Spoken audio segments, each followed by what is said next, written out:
Hey guys, Jay here, welcome to EonsOfBattle, and today I'm going to be showing you how I painted up my PromethiumForge chemical tank kits. I'm doing a small series on these kits from PromethiumForge, and you can find links below in the description where you can find his website and Etsy page. These are the paints I'll be using. So I started out with the finished kit, and then I primed the model. The aluminum can I primed with just some rattle can white primer, and then the body of the kit I primed with some VHT plate finish. I found that the VHT plate finish is the best rattle can chrome metallic paint that I've ever found, and so I really like using it for terrain. It gives me a really nice metallic base. Once the paint was dry, I then went in with some Badger Minotaur tints, specifically blue, and I'm adding this as a little bit of a primer to help the future layers of paint stick and to add a little bit of a blue sheen to the kit. I went ahead and I sprayed it here and there, giving it kind of a mottled appearance, because in the end this is going to be a very old and very weathered metallic effect.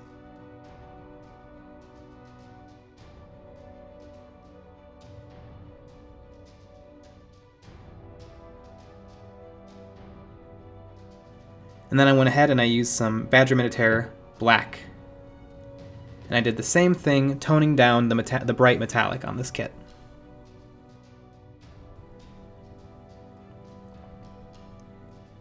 Now make sure when you're doing this, you go very, very light because of the effect I'll be doing later.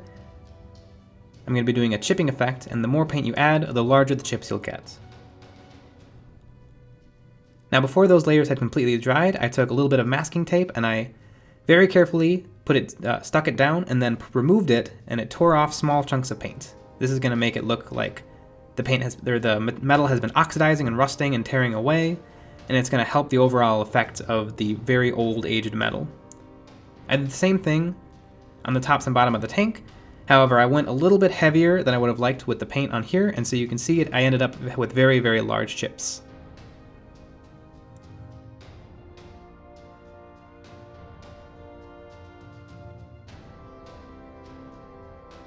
I then went in with some Badger Minotaur brown, just brushing it on. You could also use a Games Workshop Urgrax Earthshade or just a watered down brown.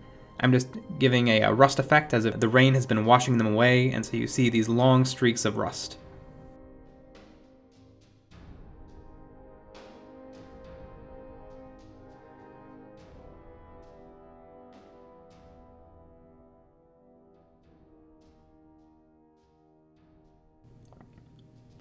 I then did the same thing on the carriage of the kit. The way I'll be painting this is mostly just layers and layers of paints. The more layers you add, the darker and the more aged and damaged the metal is going to look. I basically went back and forth between using watered down brown paints and watered down black paints, letting them pool into the cracks and the crevices in the kit where water would have accumulated.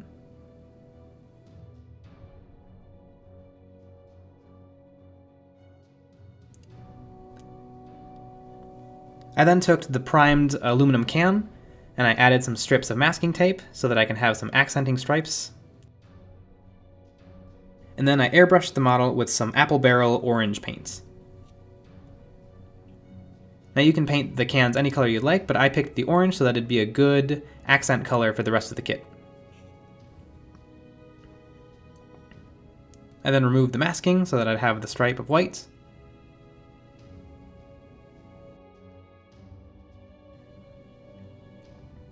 And then to begin the weathering process, I went in with some apple barrel orange, and I added some small scuffs and scrapes.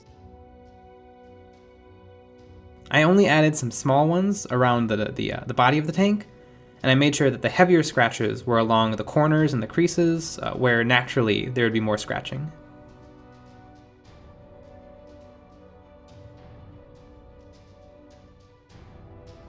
I then went back to the main carriage of the kit, adding a one whole wash of Games Workshop Nuln Oil.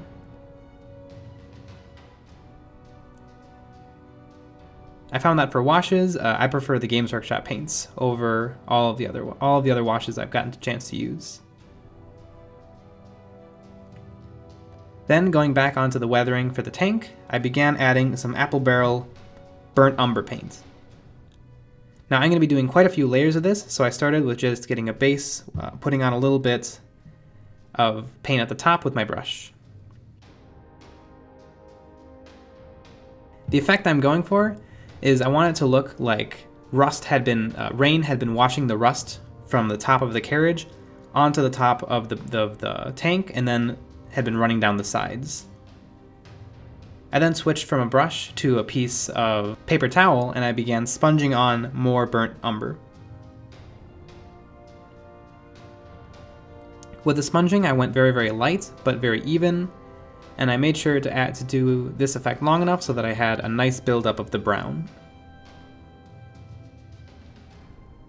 Once I was happy with how much burnt umber I had, I then went back in with some apple barrel black paint and I did the same thing.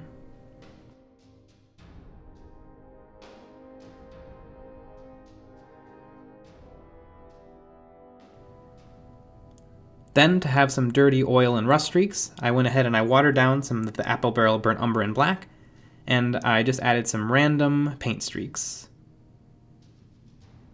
While I was doing this, I used different amounts of thinner and different amounts of water in my paint to get different weights of the streaks.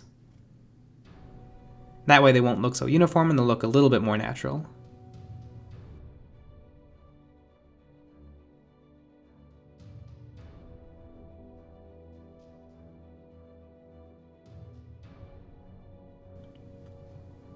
Now that I'm almost done, I'm just picking out the last accents I have on this. I added a few small dots that are going to end up being light sources. So I'm using my airbrush to add a little bit of OSL, hitting them with a little bit of white paint.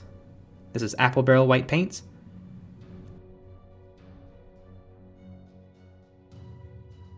And then to add a little bit of color, I used an apple barrel yellow paint.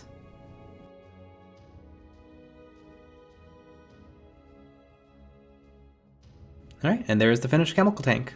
I'm really happy with how this kit turned out. I have quite a few of them to do, and I think they'll look really, really great on the tabletop. I may do some with different color tanks, and I may end up doing a showcasing video of all of these terrain pieces from PromethiumForge. If you guys have any other ideas or techniques you'd like to see us do, please leave in the comments below. You can follow us at Facebook at EOBFans, and you can follow us at Twitter at EonsOfBattle. Thanks for watching.